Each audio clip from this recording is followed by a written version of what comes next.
Hey guys, tonight we begin with a hunter who has spent hours crossing the northern Labrador interior comes to a stop. Until that moment, walking has been his furnace. His legs have pushed through snow, his shoulders have carried equipment, and his own effort has produced more heat than the open country could immediately steal.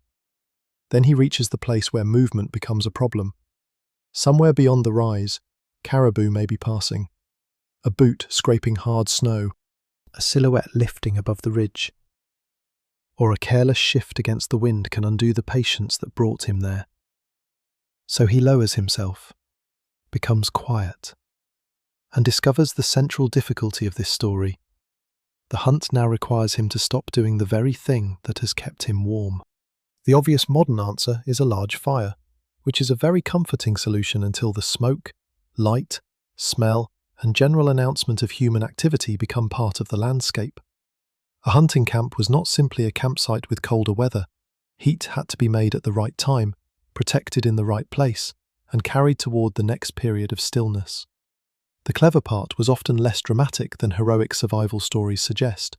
It could begin with how fast a person walked, whether clothing stayed dry, whether wind crossed a slope, and what separated a sleeping body from frozen ground. History, as usual, has taken a complicated system and allowed us to remember only the campfire.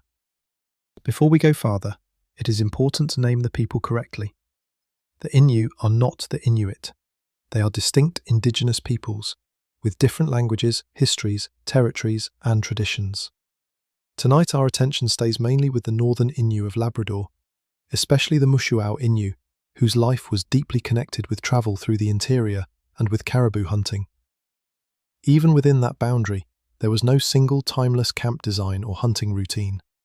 Materials changed, families differed, seasons altered the work.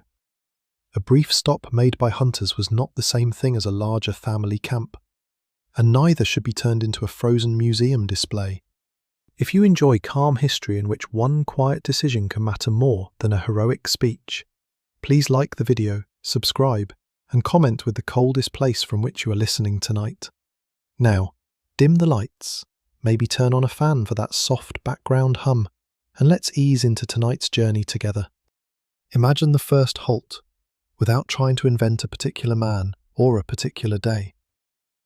The surviving record does not give us every gesture.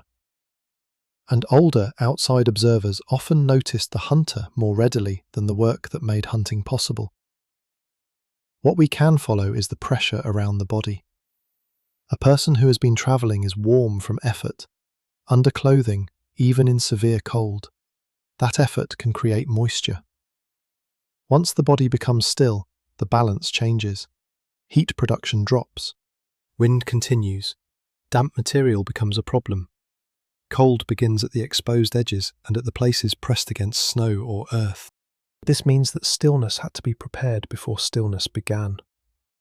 The hunter could not treat the final approach like the last 100 yards of a race. Arriving overheated might feel successful for several minutes, but the warmth had been borrowed against the waiting that followed. The pace of travel, the arrangement of clothing, and the choice of where to pause all belong to the same thermal calculation. Nobody needed a written formula. The formula was carried in repeated experience, in correction, and in knowledge passed between people who had watched weather and bodies behave badly before. The land itself offered no single condition called cold. A hollow could provide relief from wind and also hide a person from view. A ridge could reveal movement across a wider distance while exposing the body to moving air. Treeless ground offered long sightlines but little shelter. Farther into the tundra forest transition, scattered wood might make fuel and shelter easier to find, while changing what could be seen and how quietly someone could move. Snow could block wind, reflect light, cover uneven ground, enter footwear, or preserve a trail. Each feature gave something and demanded something in return. That exchange shaped the temporary camp. Archaeological and historical evidence from the broader Labrador interior points to small camps, portable shelters, hearths, and a mobile life organised around available animals and seasonal movement. Caribou supplied food and materials, including hides that could become clothing or shelter coverings in earlier periods. Later trade goods, especially cloth and canvas, changed what people carried and how camps appeared. The word bivouac is useful for us, but it can also mislead. It sounds like a standardized military stop. An Innu hunting halt belonged instead to a living pattern of roots, kinship, weather, animal movement, and remembered places. The fire, when there was one, belonged inside that pattern. It could warm food, dry equipment, make a shelter habitable, and restore a traveller after exposure. Yet its usefulness depended on location and timing. We should resist pretending that every hunt required a hidden ember, or that every watcher avoided flame. The evidence is too uneven for such a neat rule. The safer point is also the more interesting one. Camp heat and hunting stillness were different phases of work. A person might travel, warm himself through effort, wait in controlled discomfort, then return to a protected place where heat, food, drying, and rest prepared the body to go out again. And that protected place was never produced by the hunter alone. Clothing did not appear on his body by itself. Hides had to be obtained, cleaned, worked, cut, sewn, repaired, and kept useful. Food had to be processed and carried. Shelter coverings, tools, bedding, and fuel demanded labour. Older writing often lets the visible moment of the hunt dominate the page, because the animal and the weapon attracted the observer's eye. But the ability to sit quietly in cold country could depend on many earlier hours performed by other hands, especially within families. The still figure on the ridge was the final visible point of a much larger social system. For now, however, he remains where we first left him. His body has stopped, the open country continues moving around him. Air presses against the side facing the wind, snow supports his weight and draws warmth from anything resting directly upon it. He has no need to prove that he can ignore cold. Endurance without judgment would merely turn discomfort into danger. His task is subtler: spend as little movement as the hunt allows, lose as little heat as the place demands, and recognize the moment when waiting has ceased to be useful. That decision leads us away from the dramatic instant of seeing caribou and back toward the quieter intelligence that came before it. To understand how a hunter could remain still, we first have to follow the heat he carried into the halt, where it came from, how clothing held it, how moisture threatened it, and why the final minutes of walking could shape the entire wait that followed. That carried heat begins much farther back than the final approach. It begins in the shape of the country itself, because northern Labrador is not one endless white plain. The interior holds open barrens, low ridges, river valleys, frozen lakes, patches of scrub, and, farther south or in more sheltered ground, stretches of boreal forest. The northern Innu moved through this changing country rather than living inside one fixed landscape. A route that offered trees and fuel in one place might open onto wind-scoured ground a few hours later. The body therefore had to be prepared for transitions, not for a single idea called winter. The wider homeland is known as Nitassinan, the land of the Innu, extending across much of the Quebec-Labrador peninsula. Within it, different Innu communities knew different rivers, hunting grounds, coastal approaches, and interior routes. The Mushuau Innu of northern Labrador were especially connected with the barrens and with the great caribou herds that crossed them. Older outside writers often called them Naskapi, a name imposed from beyond the community and used inconsistently. It is useful only when reading historical records with care. The people themselves are Innu, and the land in this story is not an empty wilderness. It is a travelled, named, remembered country. That difference matters because a modern visitor may look across a frozen lake and see nothing but distance. An experienced traveller could see a road. Snow and ice linked valleys, waterways, and hunting areas. Snowshoes spread weight over soft snow. Toboggans allowed equipment, food, hides, bedding, and shelter materials to move behind the traveller. On summer routes, canoes performed a similar work along rivers and lakes. The technology was quiet, repairable, and closely fitted to a mobile life. It did not remove effort. It organised effort, so that a family or hunting party could carry what mattered without carrying a house made of timber. Mobility also changed the meaning of comfort. A heavy object might be excellent once camp was established, and thoroughly inconvenient the moment the camp had to move. A shelter covering had to resist weather, yet remain transportable. Bedding had to protect the body, yet travel with it. Tools had to be useful enough to justify their weight.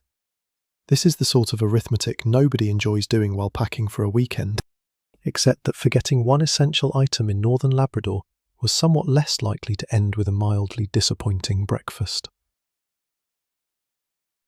Historical accounts describe Innu groups travelling in small bands and living for much of the year in family tents.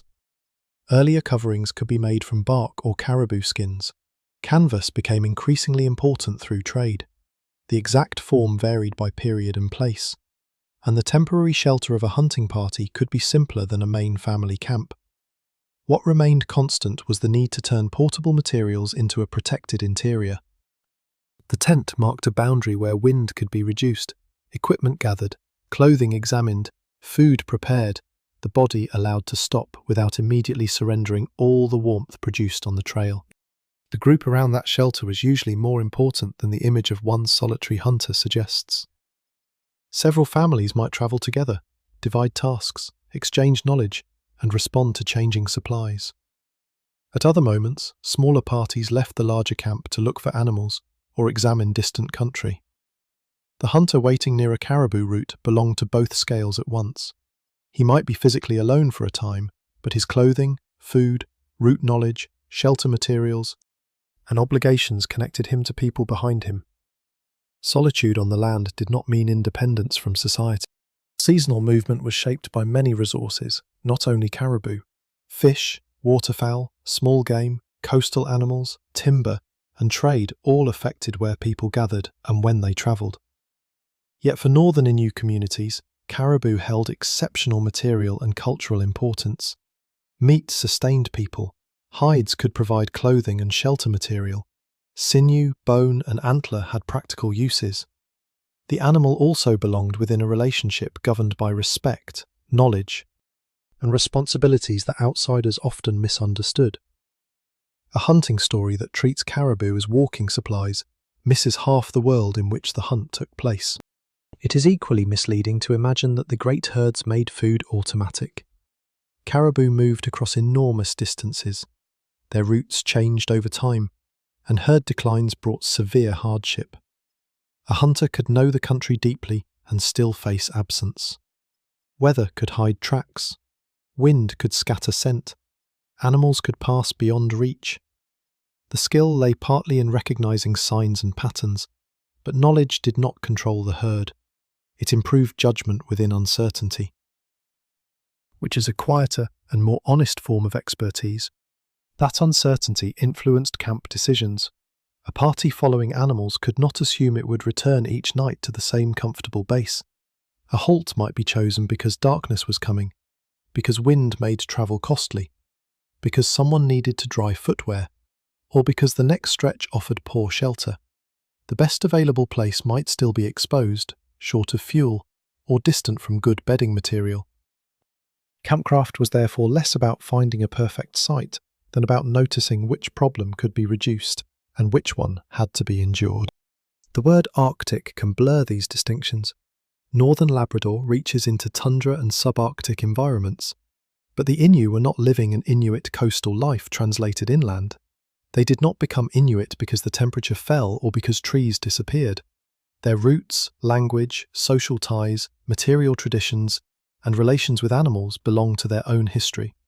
Even the shelter that appears in a photograph can mislead if we attach the wrong story to it. A conical canvas tent around a stove or central fire is not an igloo with the snow removed. Similar climates may create similar problems, while different peoples develop their own solutions and meanings. The same caution applies to time. A photograph from the early 20th century may show canvas, metal tools, rifles, or a stove. Those objects were real parts of Innu life by then, but they should not be projected backward unchanged. Before trade goods became common, hides, bark, stone, bone, antler, and locally available wood did more of the work. After trade expanded, new materials entered older systems of travel and judgment. Canvas did not erase knowledge of wind. A metal stove did not choose the camp. A rifle did not tell the hunter where caribou might pass. The landscape still made the first decision. Imagine a party leaving the protection of trees and moving onto a broad, frozen surface. The wind becomes easier to feel because there is little to break it. A traveller adjusts clothing before perspiration builds. The toboggan follows in the packed line behind the snowshoes. Nobody needs to announce that the open ground will change the body. The change arrives on the cheek, around the wrists, and in the effort required to pull the load. Hours later, when one hunter separates from the camp and moves toward a place of observation, he carries this geography with him. He knows where the nearest protected hollow lies, where fuel becomes scarce, and how far the return will feel after sitting still. His warmth is no longer merely the warmth inside his clothing. It includes the distance to shelter, the condition of the trail, the weight waiting on the toboggan, and the amount of daylight left over the barrens. Before we can watch him settle into stillness, we have to stay with that final approach. The most dangerous moisture may be the moisture he creates himself. And the difference between arriving comfortably warm and arriving overheated can begin with one unnecessary burst of speed across the snow. That unnecessary burst of speed is where warmth can quietly turn against the traveller. Crossing the last open stretch too quickly may feel efficient. The hunter reaches cover sooner, his legs are strong, and his chest is warm beneath his clothing. Yet the heat has come with a cost. If effort has dampened the layers closest to the body, then the moment he stops, the cold begins working on moisture that cannot simply walk away. This was not a problem unique to the Innu, of course. Any person moving hard in winter can create more heat than clothing can release. But in a hunting life built around long travel followed by watchful stillness, the shift mattered repeatedly. The body passed from pulling, climbing, and balancing to almost complete restraint. A system that felt comfortable during motion could become uncomfortable during waiting. Winter clothing, therefore, had to do more than keep cold out. It had to remain manageable as the body changed its pace. Historical descriptions and surviving objects show that caribou hides were important in Innu clothing. Garments could include hide trousers, footwear, shirts, coats, and other pieces, although materials and styles changed across regions and through trade. Cloth gradually entered the system, while hide continued to be valued for particular uses. It would be careless to freeze one outfit and call it the timeless Innu winter costume. The more useful point is that every garment represented choices about weight, warmth, flexibility, durability, and the labour required to make it fit a moving body.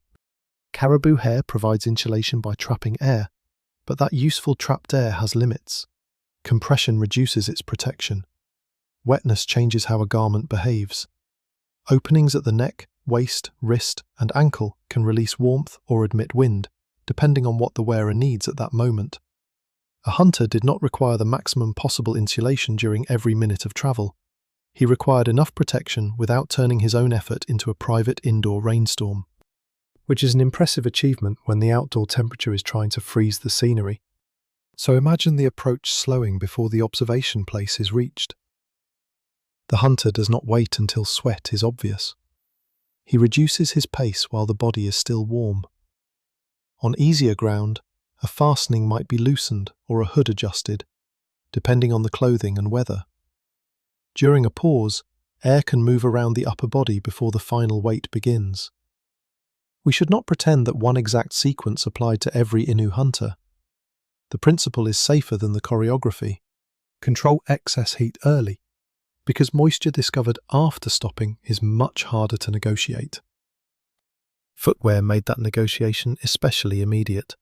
Snow could cling to the outside, work into openings, or melt from body heat and dampen the materials within. A small discomfort in camp might become a serious problem after hours of travel. Footwear had to be checked, dried, repaired, and treated as equipment rather than ignored as part of the body. The hands that made and maintained it were protecting more than feet. They were protecting the hunter's ability to continue walking after the period of stillness ended. A loose seam, a worn sole, or a binding that shifted on a snowshoe could change the whole day. The hunter bends to correct it while he still has shelter from the wind. Waiting until the open barrens would mean cold fingers, lost time, and more movement where movement might be noticed. This is one reason quiet hunting skill began at camp. Repair performed beside a fire could prevent a much louder repair made beside a caribou route. The same logic applied to snow carried on clothing. Powder brushed away while still frozen was easier to manage than snow allowed to melt into a warmer surface. A traveller entering shelter could remove clinging snow before settling close to heat. Clothing and footwear could be placed where they dried without being scorched or stiffened by careless handling. Fire was helpful, but it did not possess judgment. Put something too close and the solution could become a new repair job. Because even ancient wisdom occasionally had to coexist with the universal human habit of putting wet things much too near a flame. The hunter approaching a waiting place could not rely on that fire. He carried only what the clothing and his recent movement had stored. His protection came partly from arranging the body against the environment. A slope, snowbank, cluster of low growth, or natural hollow might reduce wind. Though the best position for warmth was not always the best position for seeing animals. A sheltered depression could hide the hunter and spare heat, yet limit his view. A ridge offered vision while exposing him. The choice was an exchange between the needs of the eyes and the needs of the skin. Stillness itself was rarely absolute. A person can remain visually quiet while making small, controlled adjustments. Fingers can flex inside mittens, toes can move within footwear, muscles can tighten and release without lifting the body above cover. Yet every adjustment spends attention, and larger movements risk sound or visibility. The hunter's skill was not to become a statue. It was to recognize which movements preserved function and which movements belonged to impatience. Cold encourages impatience in a very reasonable way. The body asks for motion. The shoulders want to rise. The feet want to stamp. The hands want to be rubbed together, preferably with the enthusiasm of someone who has just remembered circulation. Hunting discipline required those impulses to be answered quietly. Knowledge of the route, confidence in the camp behind him, and experience with the clothing around him made restraint possible. Stillness was easier when he knew the weight had limits, and when the return journey had been considered before he sat down. This is where time joined temperature. A hunter who remained too long did not prove greater skill merely by suffering longer. Daylight, distance, wind, signs of animals, the condition of his clothing, and the state of his hands and feet all altered the value of another minute. The decision to leave could protect tomorrow's hunt. Modern stories often celebrate the person who ignores discomfort. A mobile hunting life rewarded the person who interpreted it. The record rarely preserves that quiet decision. Outside observers were more likely to write down a kill, a journey, a striking coat, or the number of animals seen. They seldom recorded the minute when a hunter noticed dampness at his back and slowed before reaching the ridge. Yet such unrecorded corrections may have carried much of the practical intelligence. Survival systems are often built from acts too ordinary to impress the person holding the notebook. By the time the hunter settles, then the weight has already been shaped. He has not brought unlimited warmth with him. He has brought a carefully limited reserve, heat produced without excessive moisture, clothing kept as dry as conditions allowed, footwear capable of carrying him back, and a position chosen between visibility and shelter. The next problem lies beneath him. Even with the wind reduced and the body quiet, snow and frozen ground can draw heat away through every point of contact, turning the surface under a seated hunter into another part of the hunt that must be managed. That frozen surface does not need wind to make itself felt. A seated body presses clothing and bedding downward, squeezing out some of the trapped air that provided insulation while standing. Snow, ice, or frozen soil then receives heat through every point of contact. The hunter may have protected his back from moving air and kept his clothing reasonably dry, yet the ground beneath him continues its quiet work. It asks no permission, makes no sound, and is very patient. This is why a place to sit was never merely a convenient patch of snow. The surface mattered. Fresh, loose snow, hard wind-packed crust, bare rock, frozen moss, lake ice, and the floor of a sheltered grove did not behave in the same way. The safest choice depended on what the hunter needed to see, what materials were nearby, how long he expected to remain, and whether the position could be left without awkward movement. Comfort was part of the calculation, but so were concealment and escape. A modern camper might reach immediately for a thick manufactured pad. An Innu hunter worked with carried materials and with whatever the country offered. Caribou skins could serve as bedding or as part of the layer separating a person from the ground. In forested or transition country, branches and other vegetation could help build a drier, springier floor inside a tent or beneath bedding. Historical descriptions from the Labrador interior include Innu camps with evergreen boughs beneath bedding, though the material depended on location and season. On open tundra, where suitable branches might be distant or absent, insulation had to rely more heavily on what had been carried, on snow shaped into a windbreak or level surface, or on choosing the least punishing ground available. The important distinction is between a hunting seat and a sleeping floor. A hunter waiting for caribou might use only a small insulating layer, perhaps a folded skin or another portable piece of gear, if carrying and conditions allowed. A larger camp could invest more labour. Branches might be cut, carried, and arranged. Bedding could be spread above them. A tent floor might become thick enough to separate bodies and possessions from dampness and cold. The same principle operated at different scales. Do not ask clothing alone to defeat the frozen ground. Even snow could play two opposite roles. It pulled heat away when compressed beneath the body. Yet banks and drifts could reduce wind when used as part of a sheltered position. Loose snow could be shifted to level a sleeping place or build a low barrier, while hard crust could support a person and make travel easier. There was no single rule saying snow was either friend or enemy.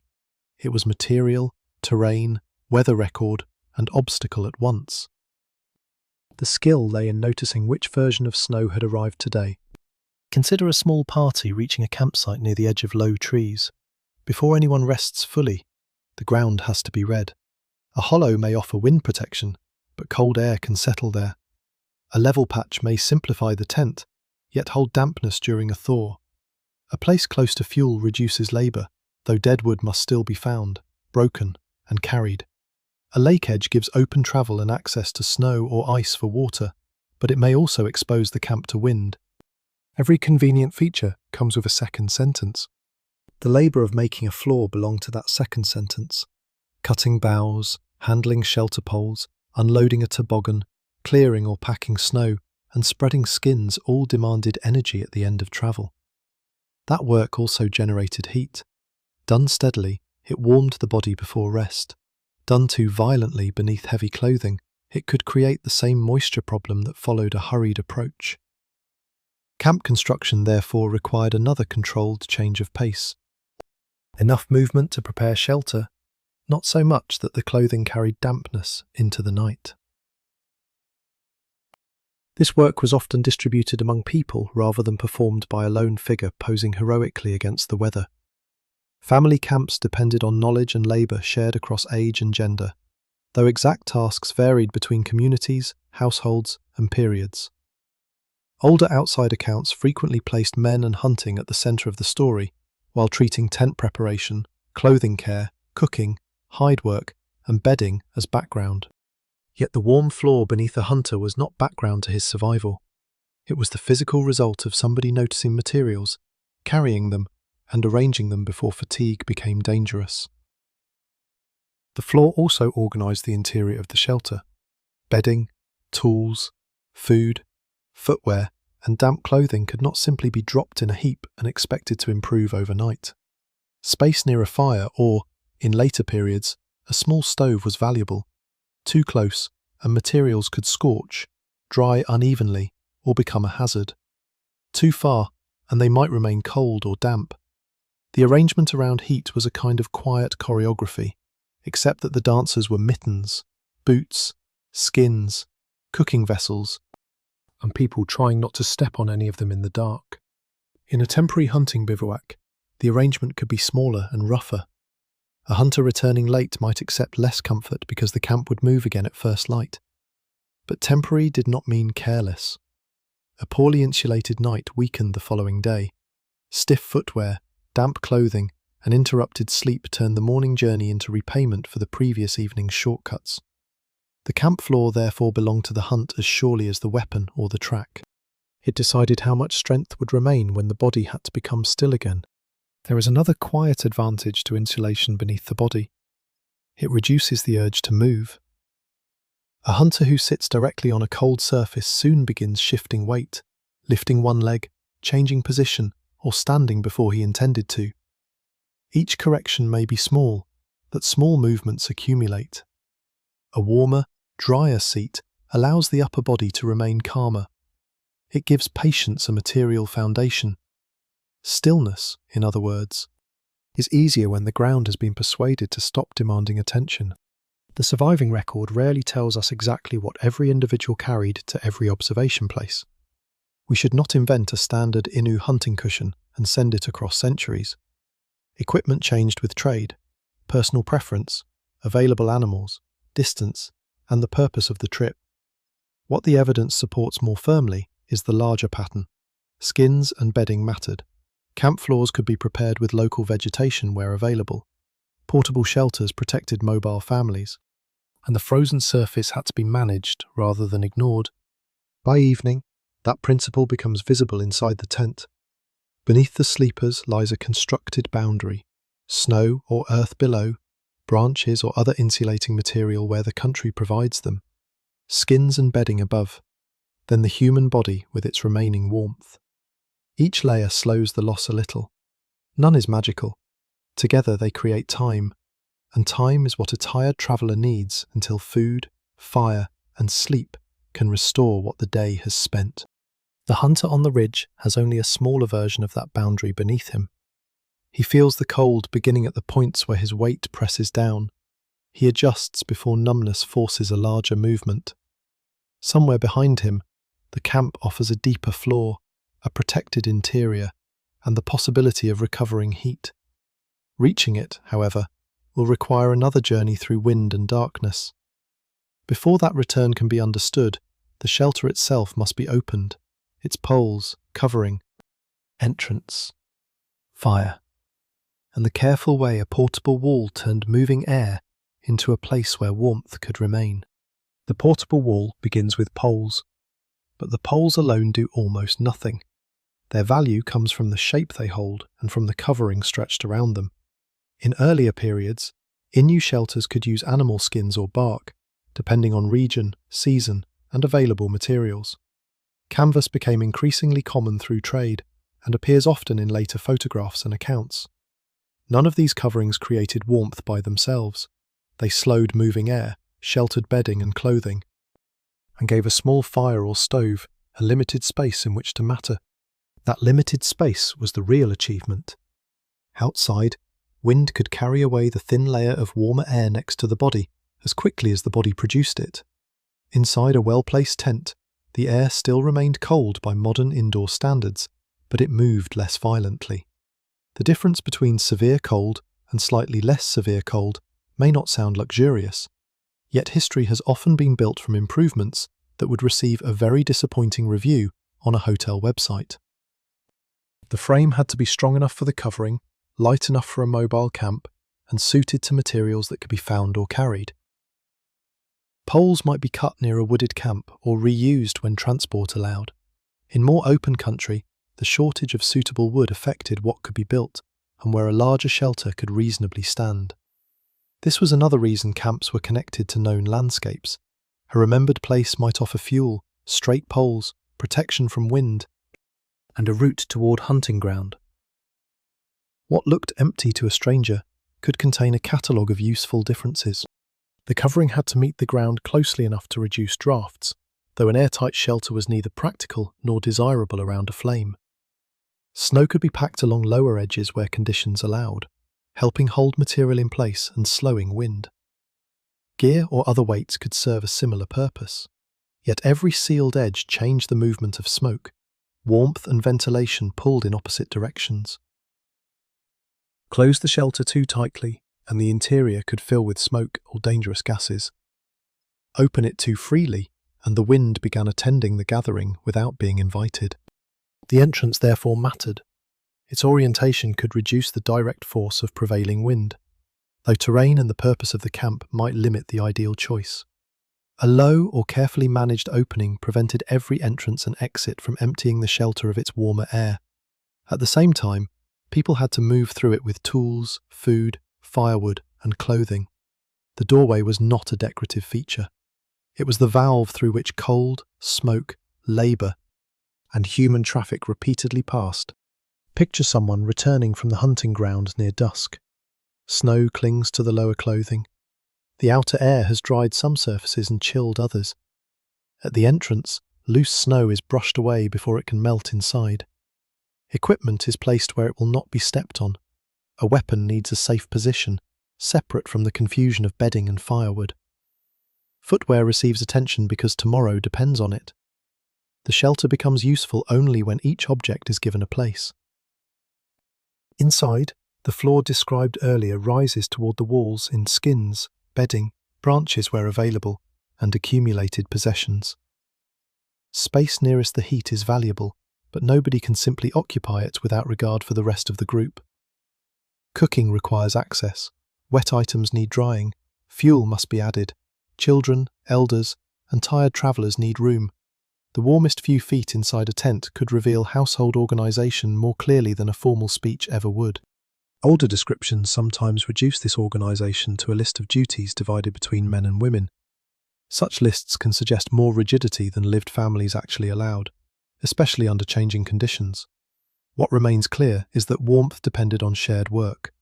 People raised and maintained shelter, prepared hides and clothing, handled fuel, cooked, dried equipment, and watched for sparks or shifting weather. The hunter's return did not begin a private recovery. It entered a working interior already shaped by other hands. A central open fire belonged to some camp arrangements, while metal stoves became increasingly important in later periods. These should not be blended into one timeless scene. An open hearth gives radiant heat and allows direct cooking, but it also creates smoke, sparks, and a constant demand for careful fuel. A stove changes airflow, contains the flame more tightly, and can make drying easier. Yet it requires manufactured equipment, a pipe, maintenance, and fuel cut to useful sizes. Trade added new tools to the thermal system without removing the need for judgment. Even a stove could not make the entire shelter equally warm. Heat rose. The space above might become surprisingly warm, while cold remained near the floor and along the walls. A person standing to adjust clothing could feel one temperature around the head and another near the feet. Bedding and ground insulation still mattered because the fire warmed air more readily than it warmed frozen earth. The camp was therefore layered vertically as well as socially, hotter above, colder below, crowded near the source, and vulnerable around every gap. An open fire made that imbalance more visible. Flames heated the side of a body facing them, while the opposite side remained cooler. People turned, adjusted, and moved items carefully through the circle of useful heat.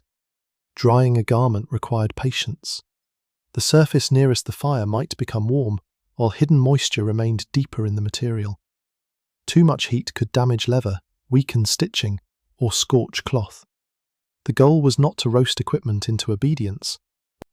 It was to restore usefulness without creating tomorrow's failure.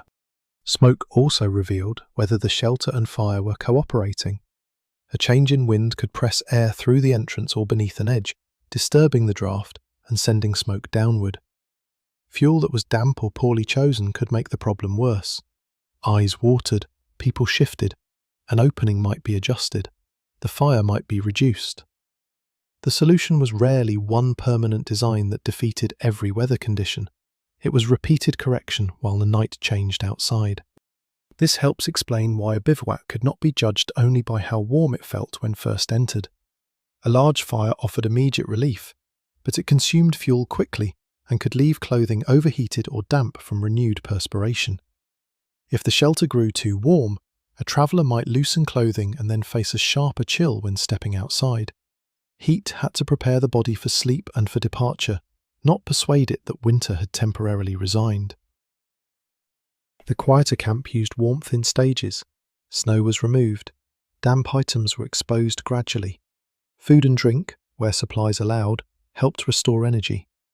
Bedding was arranged before exhaustion made every task irritating.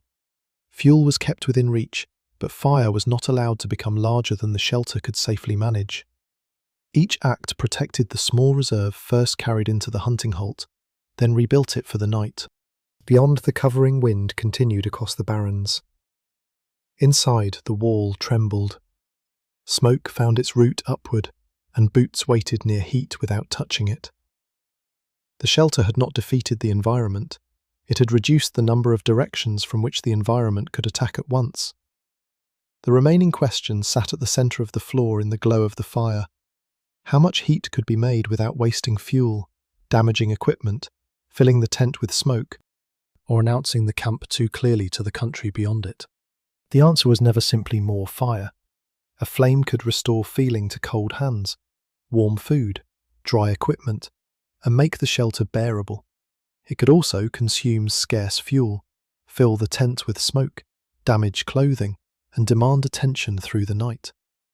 The useful fire was not the largest one a person could build. It was the one that matched the shelter, the available wood, the weather, and the work still waiting before morning. Fuel began as a landscape problem. In wooded country, dead branches, fallen trees, and standing dry wood might be available, though finding, cutting, breaking, and carrying them still required labour. Near the northern barrens, trees became smaller, scattered, or absent. A camp placed too far from usable wood could force travellers to spend energy gathering poor fuel or carrying it from another place. That is one reason the boundary between tundra and forest mattered so much.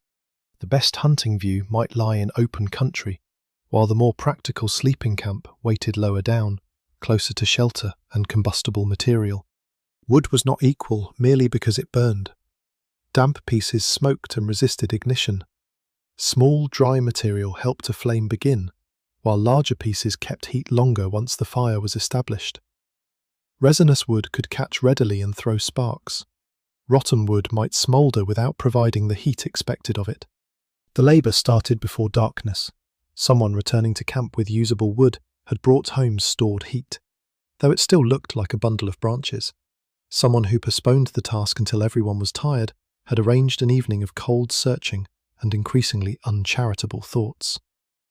Firewood is one of history's most reliable ways of proving that comfort usually begins with work performed before comfort is needed.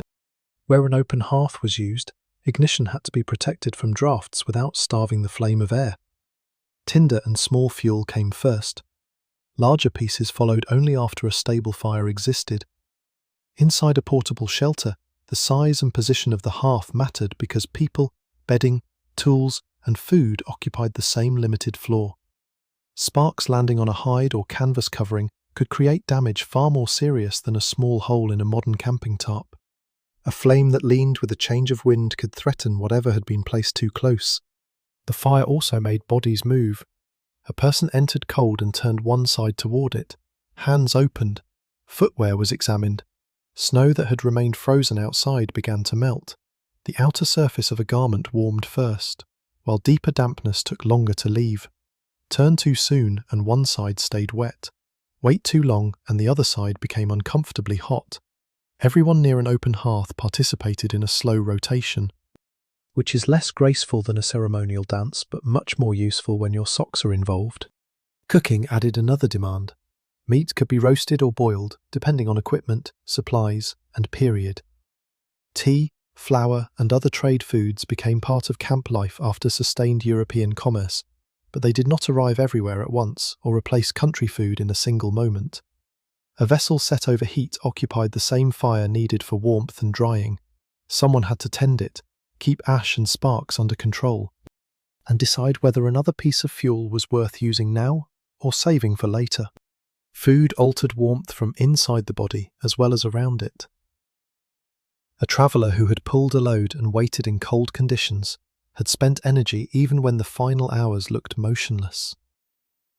Eating did not create instant immunity to weather, but it supported the body's continuing production of heat. Fat-rich caribou tissues could be especially valuable when available, although the condition of animals varied by season and successful hunting could never be assumed. The fire converted food into a warm meal, yet the meal depended on a much larger chain beginning with the animal, the hunt, processing, transport, and sharing. Smoke was the visible reminder that the shelter had limits. If it rose cleanly toward an opening, the interior remained workable. If wind altered the draft, smoke could descend into faces and bedding. Eyes watered, conversation shortened, an opening was adjusted, fuel repositioned, or the flame reduced. Later metal stoves changed this relationship. They contained sparks and directed smoke through a pipe, allowing a smaller, enclosed fire to warm the tent more efficiently in some conditions. They also concentrated heat strongly around the stove and pipe. Canvas near hot metal required care. Fuel still needed cutting and feeding. A poorly drawing pipe or a leaking joint could bring smoke back inside. The stove was a powerful trade-era tool, not a box that removed knowledge from the camp. Its presence also changed rhythm. A stove could burn down quickly if filled with small, dry wood, leaving the shelter cooling before dawn. Larger fuel might last longer, if it was available and prepared to fit. Someone might wake to feed the fire, but we should not invent a universal night watch for every camp.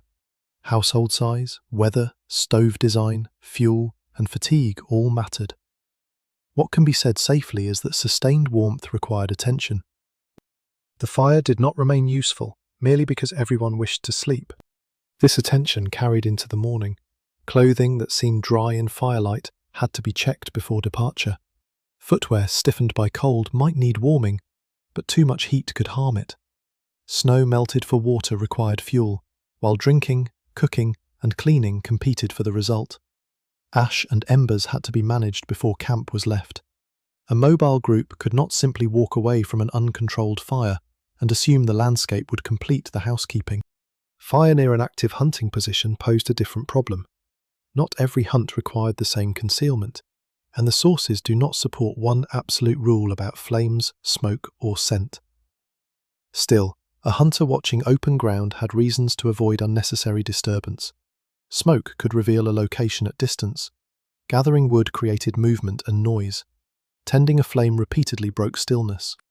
The practical separation between a sheltered campfire and a quiet observation place therefore made sense even when the exact distance and timing varied. The hunter could return to heat because others had kept it possible, or because fuel and shelter had been prepared earlier. That return joined the two halves of the day. Out on the ridge, warmth was conserved. Inside camp, it was rebuilt. The fire linked them, but it did not perform either task alone. Clothing carried warmth outward, food restored energy, bedding slowed loss from below. Shelter reduced wind. Human labour kept every part working. By late evening, the flames might be lower. Equipment hung or rested where heat could reach it safely. The brightest work of the fire was over, yet a bed of coals still held energy beneath a grey surface. A small adjustment could wake the glow without rebuilding everything from nothing. That image brings us close to the hunter himself, outwardly still, giving almost nothing away, while a carefully protected reserve remains alive underneath. The same reserve depended on what entered the cooking vessel and how the body was fed after travel. Warmth could be trapped by clothing and renewed by fire, but without enough food, the body's own furnace weakened. The camp's quiet calculation therefore began with meat, fat, broth, tea, and the uncertain distance between what the hunter needed and what the land had provided. The uncertain distance between need and supply was one of the hardest parts of cold weather travel. A hunter could prepare clothing, choose shelter, manage fire, and still feel the body weakening because the day had consumed more energy than the camp could replace. Cold does not merely surround the body, it makes the body spend itself. Walking, pulling a toboggan, cutting wood, building shelter, and sitting rigid against wind all require fuel, even when only some of that work looks strenuous. Caribou was central to northern Innu life because one animal could answer several needs at once. Meat fed people, hides could become clothing, bedding or shelter material. Sinew, bone, and antler could enter tools and repairs. Yet the phrase caribou provided everything can sound much easier than the reality. The animal first had to be found, approached, killed, processed, transported, shared, and preserved. Every stage required knowledge and labour, and every stage could be interrupted by distance, weather, scarcity, or bad luck. The condition of the animal also mattered. Caribou were not equally fat in every season, and hunters could not assume that each successful kill would provide the same rich supply. Fat held particular value because it carried concentrated energy. Lean meat remained important, but a diet made too heavily from very lean protein could not answer every bodily need during prolonged exertion. In ordinary language, the hunter needed more than a full stomach. He needed food capable of paying the heating bill. That bill continued while he appeared motionless. Sitting near a root or watching open ground might look restful compared with walking, but the body was still defending its internal temperature. Muscles held posture. Hands and feet required circulation. The chest warmed every breath before releasing it. Clothing slowed heat loss without stopping it. A hunter who began the wait hungry did not merely experience discomfort. He had reduced the reserve that allowed judgment, patience, and controlled movement to continue. Portable food therefore mattered before the observation place was reached. The exact foods carried changed by region, period, season, and access to trade goods. Meat might be eaten fresh when circumstances allowed, while dried, smoked, frozen, or otherwise preserved foods could support travel. We should avoid inventing one standard ration placed in every hunter's bag. The stronger pattern is that mobility required food that could be carried, divided, protected, and eaten without turning every pause into a full cooking operation. A small portion consumed before a long wait could protect the later return. Eating only after the body had become deeply chilled meant asking digestion, movement, shelter, and fire to repair several problems at once. Experienced judgment worked earlier.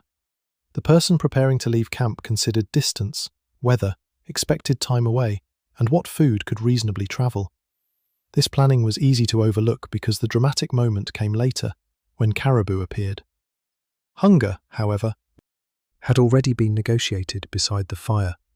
Warm liquids became part of later camp life through trade, especially tea, which was portable, familiar, and easily prepared when water and fuel were available. Tea did not replace calories, and it should not be described as a magical defense against cold. Its usefulness was practical and social. A hot drink could warm the mouth and hands, make a cold return more comfortable, and provide a reason to sit while clothing and equipment were examined. It also required fuel, a vessel, and water, proving once again that even a simple comfort arrived with paperwork written in firewood. Obtaining water in winter could itself consume energy. Snow was abundant, but a pot filled with loose snow produced less water than its volume suggested. More had to be added as it melted. Ice might provide a denser source, but had to be cut or broken. The vessel occupied space over the same heat needed for cooking and drying. A thirsty camp surrounded by frozen water is one of winter's quieter jokes, and it is only funny until somebody has to keep feeding the stove. Meals also organised relationships within camp. A successful hunter did not exist outside family obligation. Meat moved through systems of sharing, processing, and use. Exact rules varied, and the record does not permit one universal formula for every Innu community or period. Still, the animal supported more than the person who fired the weapon. People who cut, carried, cooked, preserved, repaired, and distributed food transformed a successful hunt into collective survival. This matters to the title because the hunter's apparent self-control on the tundra was supported by people who were not visible beside him. The food in his possession might have been prepared by another person. The hide enclosing his body had passed through skilled hands. The shelter waiting behind him had been raised through shared labour. His stillness was personal, but the ability to maintain it was social. The absence of food exposed that dependence quickly. When caribou were difficult to find or herds declined, knowledge and effort could not manufacture animals from an empty horizon. Families could alter routes, pursue other resources, trade, or divide their movements, but each adjustment carried cost. Historical accounts often describe hunting as though skill guaranteed success. In reality, skill improved the chances of making good decisions inside conditions no hunter controlled. Hunger could also change the hunt itself. A tired person becomes less patient. Cold fingers perform tasks poorly. A hunter may rise too soon, hurry an approach, or postpone returning because the need for success has become heavier than the original plan. The body does not separate thermal stress from emotional pressure. It delivers both through the same fatigue, the same shortening of attention, and the same desire to make one final attempt before darkness. A calm bivouac reduced that pressure where it could. Food was kept accessible rather than buried beneath equipment. A cooking vessel was ready. Fuel had been gathered. The returning hunter could begin warming and eating without rebuilding the entire camp from disorder. These arrangements did not guarantee comfort, but they reduced the number of decisions demanded from an exhausted person. Good campcraft often looked like foresight disguised as tidiness. By night, the hunter's reserve had been divided among many small expenses. The trail, the wait, the return, the firewood, the shelter, and the work of removing dampness from clothing. A warm meal did more than end hunger. It marked the point at which the camp began repaying those expenses. Heat from the fire reached the outside of the body. Food allowed the body to continue producing heat from within. Bedding slowed the loss below. Shelter softened the wind above. The system worked best when none of its parts had been pushed too far. Too much exertion brought moisture. Too much fire wasted fuel. Too little food weakened the body. Too long a wait made the return uncertain. The deeper skill was not toughness in one dramatic moment, but balance across the entire day. That balance would soon be tested again. Beyond the tent, caribou movement followed its own schedule. Before dawn or after a change in wind, a hunter might leave the rebuilt warmth and return to the open country. This time, however, we can see that he did not carry heat alone. He carried meat transformed into energy, labour transformed into clothing, and a whole camp compressed into the quiet confidence that there was somewhere warm enough to return to. The warmth carried out of camp was therefore never contained only in the hunter's body. By the time he settled against the snow and made himself quiet, many other acts had already reached the same place with him. A seam had been closed before it opened in the wind. Footwear had been dried before stiffness turned into injury. Meat had been cut, carried, and kept usable. A shelter had been raised somewhere behind him. Firewood had been gathered before darkness. The still figure on the barrens was the visible tip of work distributed across a family and across time. That changes the meaning of stillness. At first, it seemed like a personal talent. The hunter controls his breathing, resists the urge to stamp his feet, and waits without revealing himself. Those skills mattered, yet a person cannot remain patient for long if clothing leaks warmth, hunger sharpens every discomfort, or the return camp is uncertain. The body obeys discipline only while the material system around it continues to function. Quiet hunting was partly a test of the individual, but it was also proof that preparation elsewhere had been successful. Older accounts often make this harder to see. Outsiders came looking for the hunt, the animal, and the moment of success. They described men travelling, rifles being fired, caribou being brought back, and camps appearing in the interior. Tasks that happened repeatedly near the tent could be compressed into a sentence or ignored entirely. The work looked ordinary to the observer because it did not culminate in a dramatic instant. Ordinary work, however, is usually where survival hides. Consider the clothing around the hunter.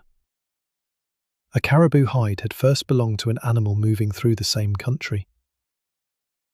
After the hunt, the hide had to be separated, cleaned, prepared, softened, cut, and sewn. The exact techniques varied by community, period, intended garment, and whether the hair was kept. Trade cloth later changed parts of the wardrobe without eliminating the need for skilled fitting and repair. Each finished piece contained decisions that the hunter did not need to reconsider while waiting. The garment had already been made to move, bend, close, and protect. Women's labour was especially important in preparing hides and making clothing, although family work should not be reduced to a rigid chart in which every person always performed one fixed task. Circumstances changed, knowledge overlapped, and households adapted. Still, the sources repeatedly show women carrying much of the responsibility for transforming animal skins into wearable protection. A poorly prepared hide could remain stiff. A poorly placed seam could admit wind or fail under strain. A well-made garment allowed the hunter to forget the garment for a while, which may be the highest compliment any piece of winter equipment can receive.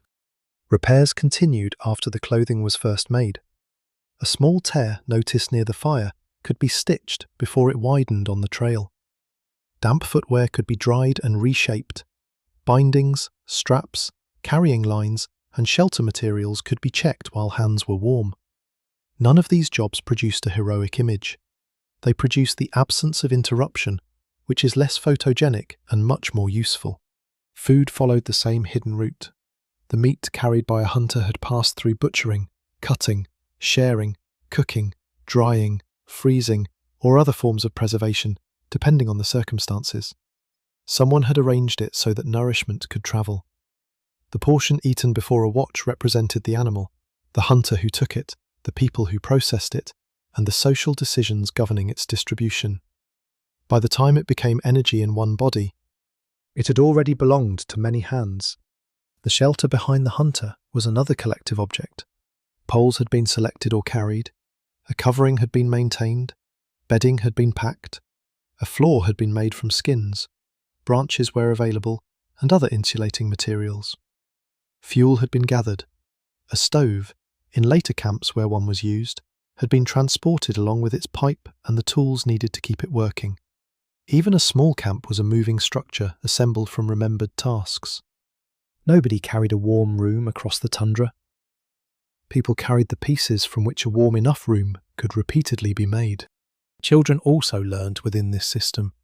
They did not wait for adulthood before beginning to understand routes, materials, weather, animals, and camp duties.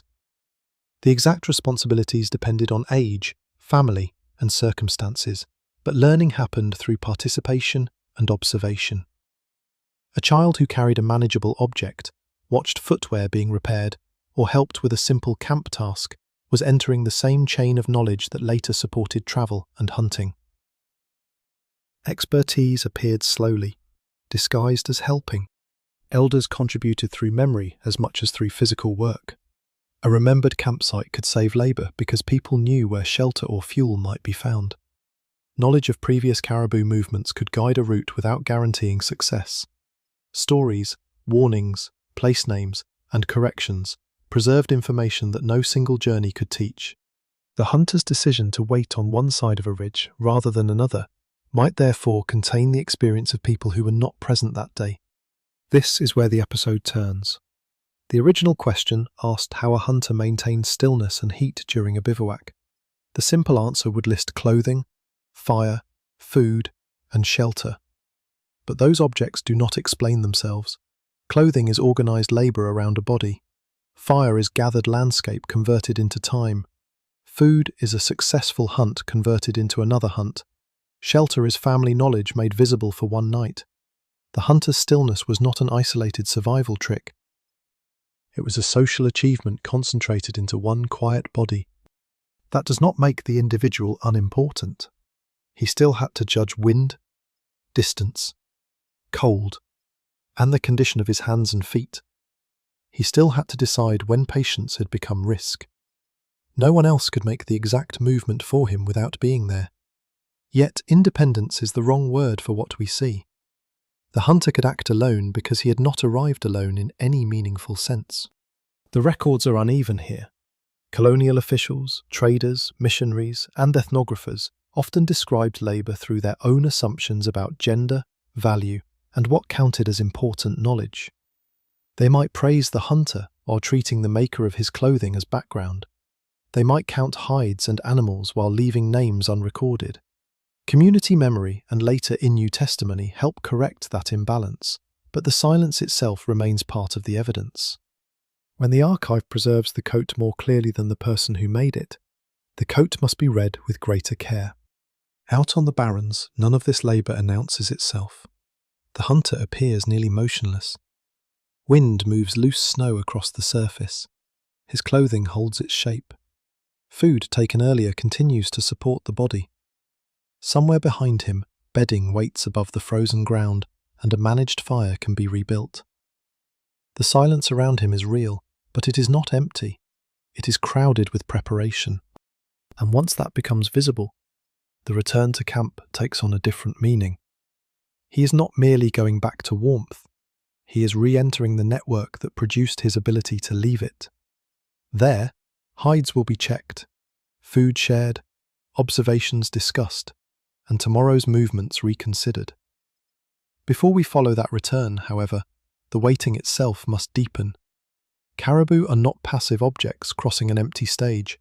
Their senses, routes, pauses, and reactions shaped where a hunter could sit, how long he could remain, and which direction the smallest breath of wind was allowed to travel.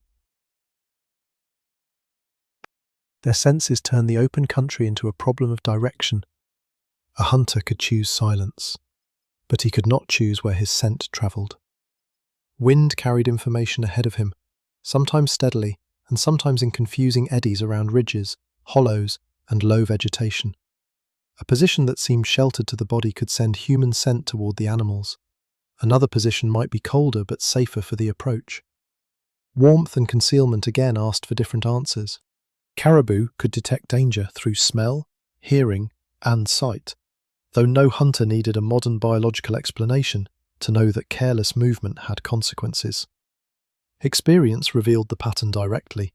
Animals raised their heads, a group changed direction. Individuals that had been feeding began to gather or move. The hunter read those reactions alongside the wind, the terrain, and the behaviour of the herd. He was not observing a machine with fixed controls. He was watching living animals that could surprise him. This is why the approach often mattered more than the final shot.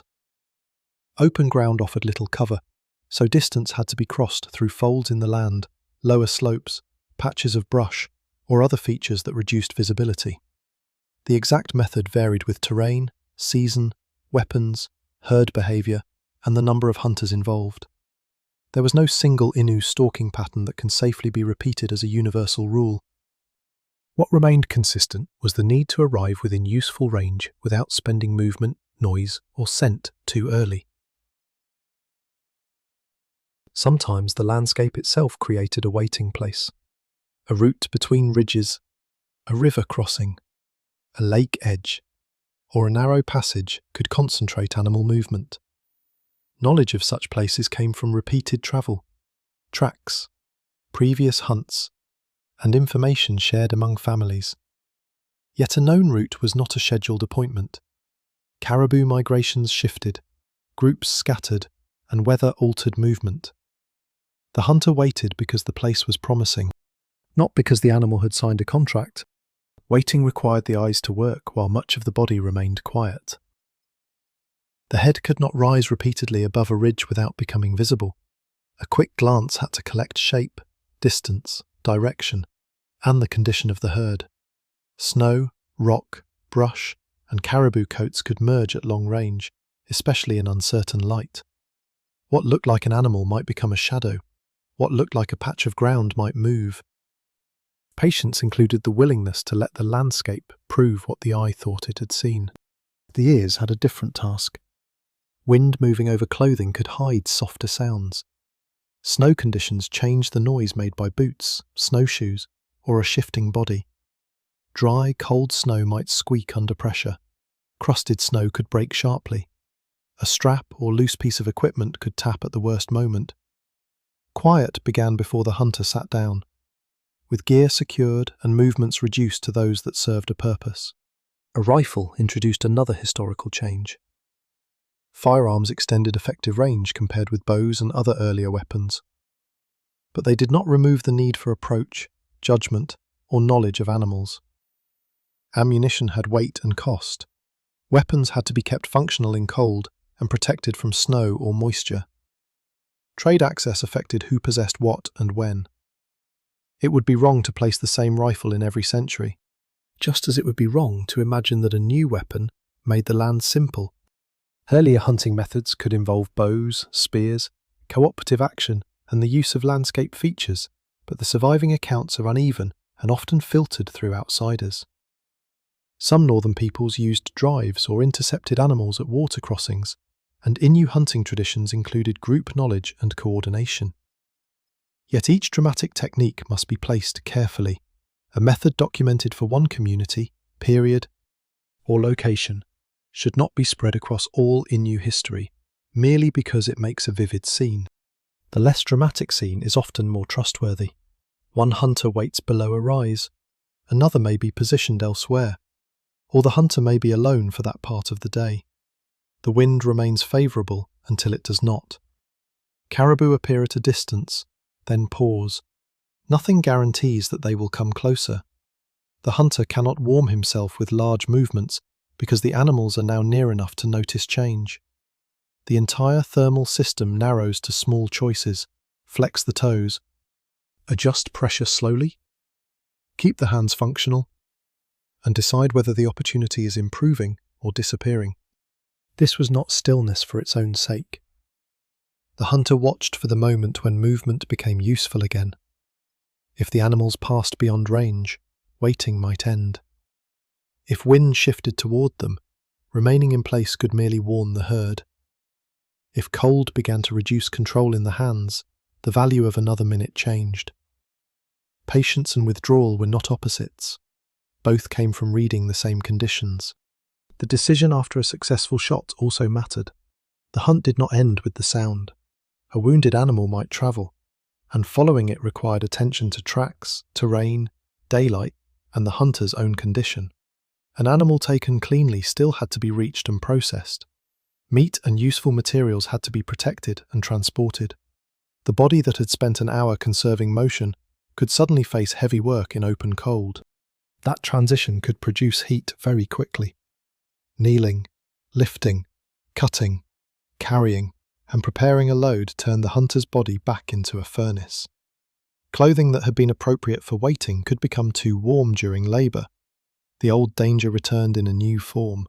Perspiration created after success might become cold during the journey home. A careful hunter therefore had to manage warmth even when relief and urgency encouraged haste.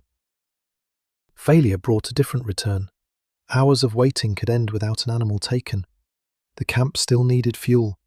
Clothing still needed drying. Food already carried might be the only food eaten. A poor day did not cancel the work required to prepare for the next one. This is where romantic hunting stories often become dishonest. Skill did not guarantee abundance, and endurance did not persuade caribou to appear. The people at camp understood this uncertainty because their own work was organised around it. They could prepare equipment and food, remember routes, and keep shelter ready, but they could not command the herd. When the hunter returned, observations mattered even without meat. Where tracks had crossed, which direction animals moved, what the wind had done, and where snow conditions changed could shape the next departure. So the quiet figure on the ridge was also gathering information. Every minute of stillness offered more than a possible shot. It revealed the movement of animals and the changing usefulness of the place itself. When he finally rose, he carried that knowledge back with him, along with cold in his clothing and whatever heat remained. At the camp entrance, the visible hunt would dissolve again into shared tasks, securing the weapon, handling meat if there was any, drying equipment, feeding the fire, and deciding how the next period of stillness should begin. At the camp entrance, the hunter's first task was to keep the outside from following him in. Loose snow could be brushed from clothing and equipment before the shelter's warmth melted it into dampness. A weapon needed a safe place. Snowshoes, carrying lines, and other gear could not simply be dropped across the floor where tired feet would find them in darkness. The return from a hunt was therefore another controlled transition, neither fully outside nor immediately at rest. If caribou meat had been brought back, the camp changed at once. Success created food, but it also created work that could not be postponed merely because everyone was cold. Meat and other useful parts had to be handled, divided, protected, and prepared for transport or later use. The exact practices varied by season, household, location, and the size of the harvest. Frozen weather could slow spoilage, yet it did not remove the need for order. Dogs, scavenging animals, changing temperatures, and the simple confusion of a crowded camp all made careless storage expensive. The hunter who had just returned might still be warm from carrying a load. His shoulders and back could hold the heat of effort while his hands cooled during slower work. This unevenness mattered. Standing close to the fire in heavy clothing could begin another cycle of perspiration. Stripping away protection too quickly could invite a chill from the shelter entrance or from clothing not yet dry. The body had to descend from labour gradually, just as it had slowed before the hunting wait. Other people could take over parts of the work while the hunter adjusted clothing, ate, or warmed his hands. That transfer of labour was not a luxury added after the hunt. It was part of the reason a mobile family camp could recover from difficult days. One person fed the fire, another arranged food. Someone checked the covering as wind pressed against it. A child might carry a small item or learn where equipment belonged. The camp absorbed the returning hunter by spreading his unfinished tasks among several hands. A poor return required organisation of a different kind. No meat might enter the shelter, but wet clothing, tired muscles, and observations from the land still did. The hunter could describe tracks, herd direction, snow conditions, and the behaviour of the wind. Such information might change the following morning's route. A day without a kill was not empty if it reduced uncertainty, though information could not fill a cooking vessel. The distinction mattered most when existing supplies were already thin. Whether the hunt succeeded or failed, footwear demanded attention. Snow trapped around seams and bindings could melt near the fire. Inner materials might be damp from the body even when the outside looked dry. They had to be opened, positioned, and warmed carefully. Leather and hide could be damaged by excessive heat, while cloth could scorch and stitching could weaken. A boot placed too close to the flame might become wonderfully warm for several minutes and disappointingly useless at dawn. Mittens and outer garments followed the same slow route toward dryness. They were turned, shifted, and checked rather than abandoned beside the fire. Steam or surface warmth did not prove that deeper layers were ready. The person handling them learned through touch, weight, flexibility, and long familiarity with the material. This knowledge rarely appears in dramatic hunting accounts, because it consists mostly of noticing that an object is not yet finished. The fire itself had to respond to the return. More people moving inside disturbed the air. The entrance opened and closed. Snow introduced moisture. Cooking and drying competed for space around the heat. If a larger load of meat required immediate attention, the interior could become crowded with work. The useful fire was adjusted rather than admired. Fuel was added when it served a task, reduced when smoke thickened, and protected so that exhaustion did not allow sparks to wander into bedding. Food sharing also restored social balance. After the unequal visibility of the hunter had performed the act most likely to be remembered. But the animal entered a network of obligations and needs. Portions could support children, elders, other hunters, and related households, depending on circumstances and community practice. It would be wrong to invent one fixed distribution rule for all Innu families. The safer truth is that caribou was socially meaningful food, and its value extended beyond the person who took it. The animal's usefulness extended beyond the evening meal. Hides, sinew, bone, and antler could enter clothing, tools, repairs, and other material needs. Though not every part was used in the same way on every occasion, processing demanded time and skill. Cold conditions could preserve materials until more work was possible, but they also stiffened hands and surfaces. The camp's warmth made careful work easier, while increasing the need to manage thawing and moisture. This was another place where the historical record could distort what happened. A trader might record the number of skins, an official might count animals or supplies, a photographer might frame the hunter and the carcass. The long hours of cutting, preparing, drying, sewing, cooking, and cleaning were less likely to become the central image. Yet these tasks determined whether one successful hunt continued to provide warmth weeks or months later. The shot lasted an instant. The usefulness of the animal had to be built afterward. Fatigue complicated every decision. A person who had been cold for hours could feel drowsy once warmth returned.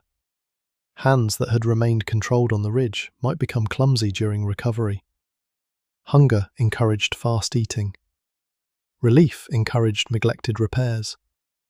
Good camp order protected people from the mistakes that arrived when the mind believed the difficult part was over. Equipment had a known place. Fuel was prepared. Bedding was kept clear. Work followed an understood rhythm, even when nobody felt particularly rhythmic. Rest could begin only after tomorrow had been protected. Food had to be secured. Clothing had to be placed where it could continue drying. The fire or stove had to be left in a condition suited to the night. Weapons and tools had to remain safe and reachable. The entrance and lower edges of the shelter might need another check as wind or drifting snow changed outside. These were small acts, but together they prevented the sleeping camp from slowly undoing the day's work. When the hunter finally lay down, the warmth around him was still active rather than complete. A garment near the fire continued releasing moisture. Coals settled. Wind tested the covering. Someone might wake later to adjust fuel or equipment, though the exact pattern differed from camp to camp. Sleep took place inside a system still being maintained. By morning, the success of that maintenance appeared in ordinary signs.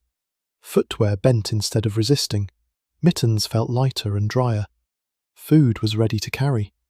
The shelter could be opened without uncovering a floor buried in disorder.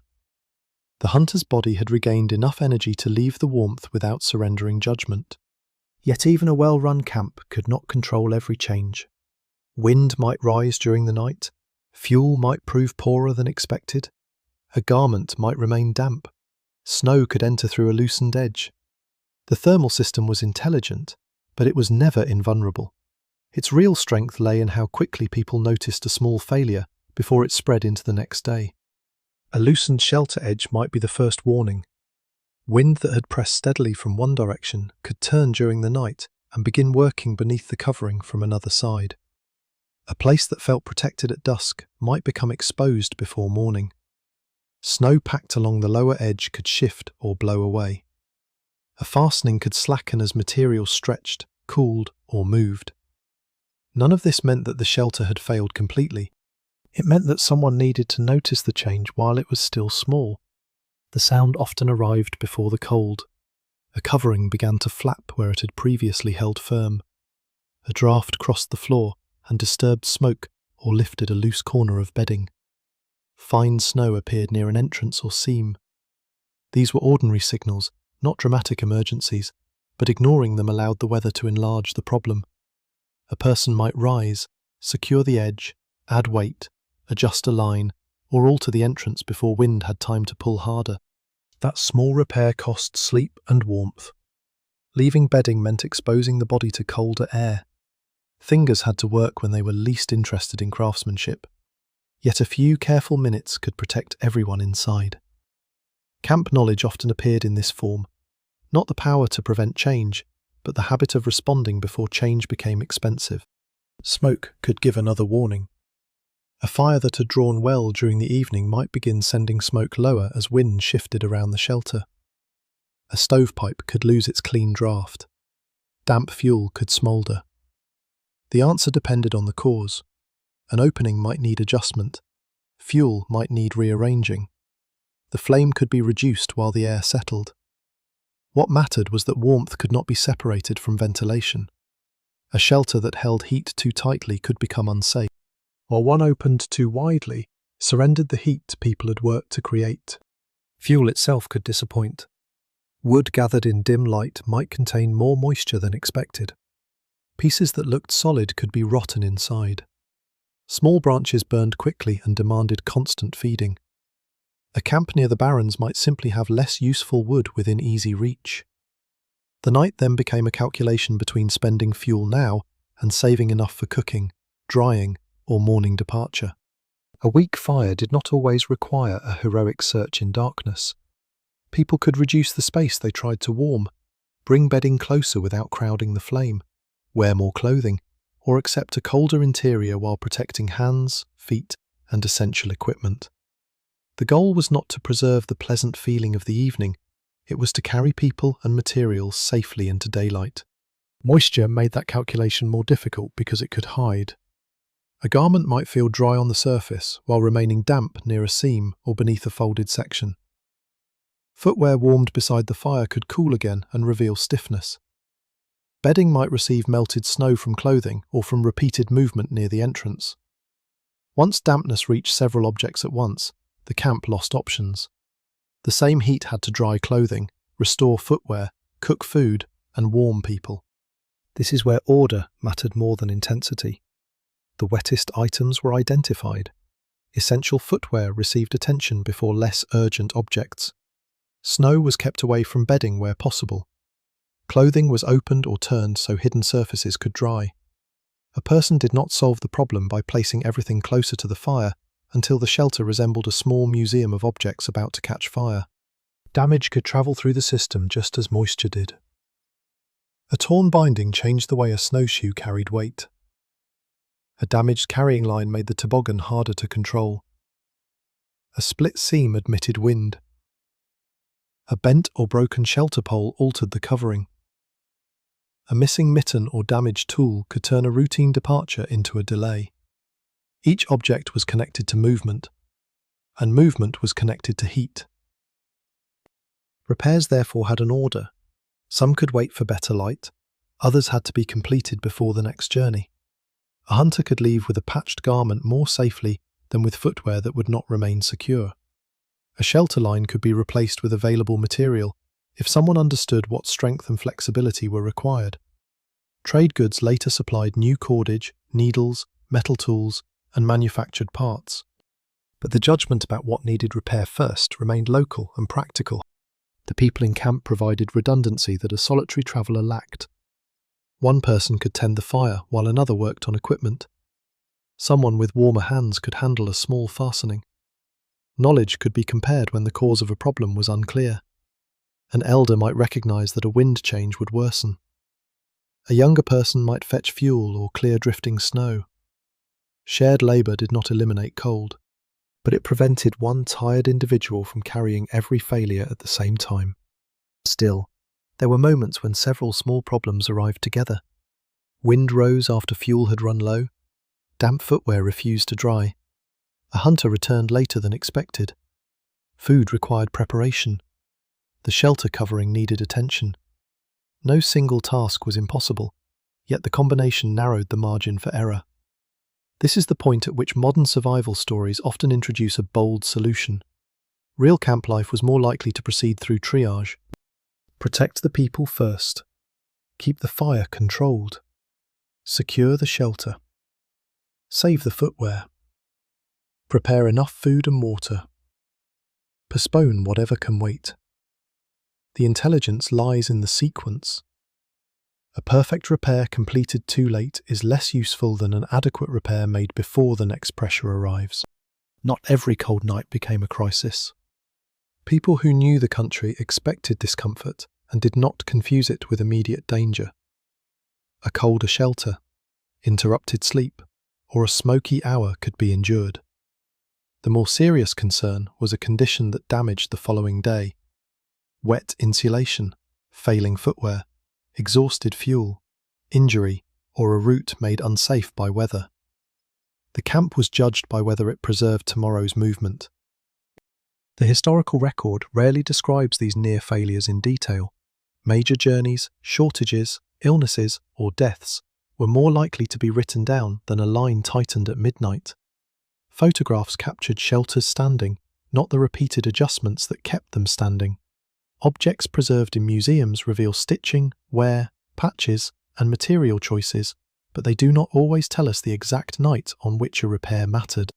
Much of practical history survives in traces of maintenance rather than in complete stories. That silence should make us cautious, but it should not make the labour invisible.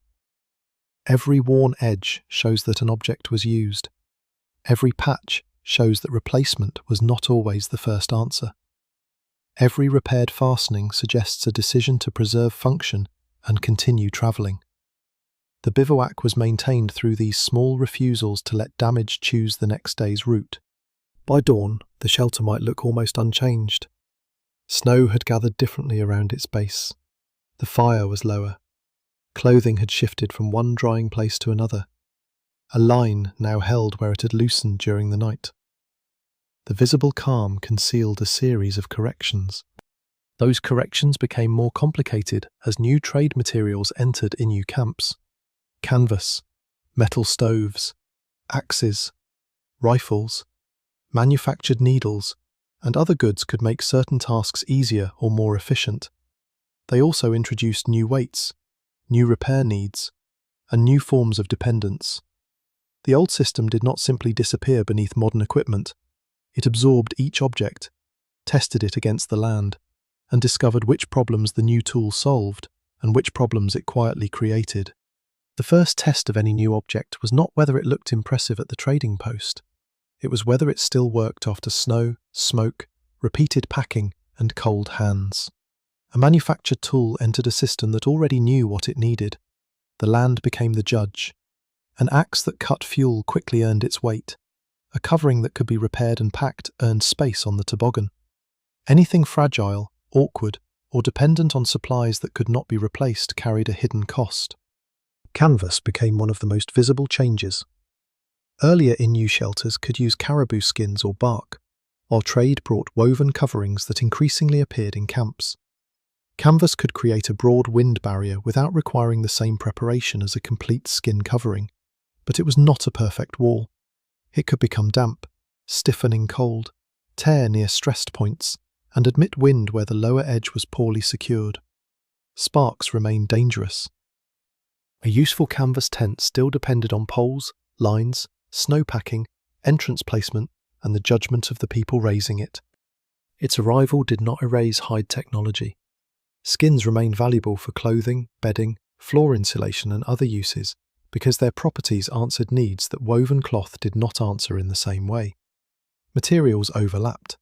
A camp might contain canvas above and caribou bedding below, traded cloth beside hide garments, and manufactured cord beside lines made from locally prepared material. Change appeared as layering rather than a clean historical doorway through which everyone walked at once. The metal stove changed the interior more dramatically. Compared with an open hearth, it could contain flame in sparks, direct smoke through a pipe, and concentrate heat in a smaller space. A tent warmed faster, and clothing could be arranged nearby for drying. Yet the stove was a passenger that demanded its own luggage.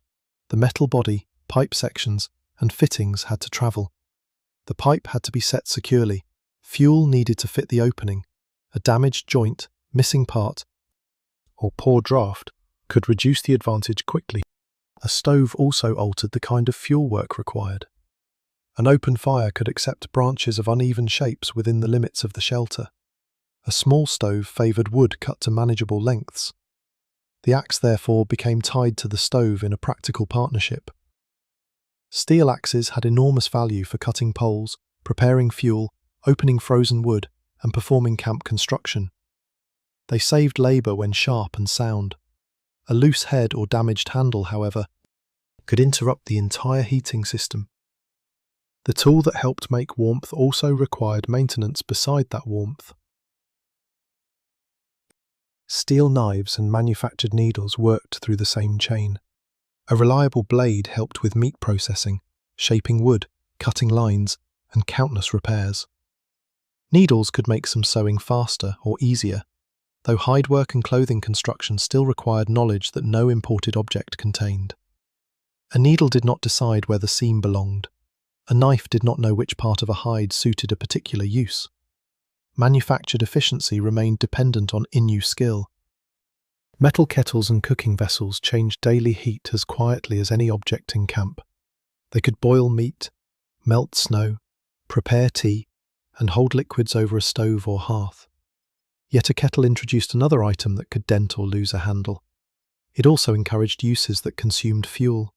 Melted water, broth, and tea brought comfort, but every warm cup had first been a handful of wood carried to the shelter. Rifles altered the hunting side of the system.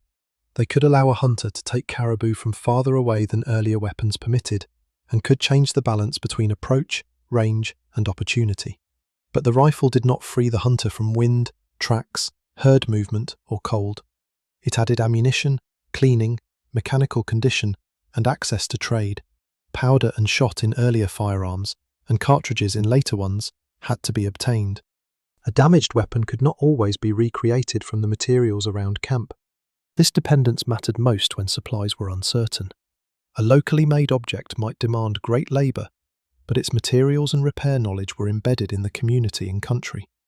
A manufactured object could save time and open new possibilities while tying the user to distant production and coastal or interior trading posts.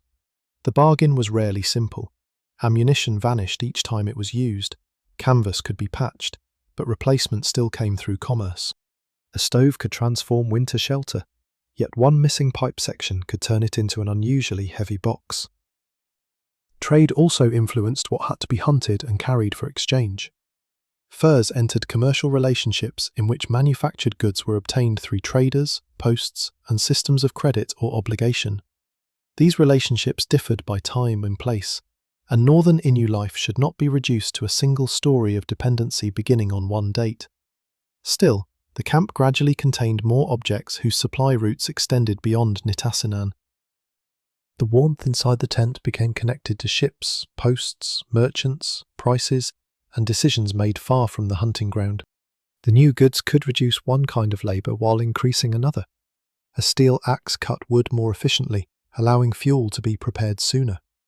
That same efficiency made a stove-heated canvas tent practical in places where repeated wood cutting was required. A rifle could improve the chance of success at distance, but the need for ammunition encouraged continued contact with trade. Flour and tea added portable foods and familiar routines, yet they also had to be purchased, transported, and rationed. Every convenience carried a route behind it. Inside camp, people adapted these goods rather than accepting them passively. A canvas covering could be arranged according to local experience with wind. A stove could be positioned within a floor plan already shaped by bedding, work, and family relationships. Metal tools entered repair habits that valued preservation. Traded cloth could be cut into forms suited to movement in the country. The object arrived from outside. Its useful life became Innu through use.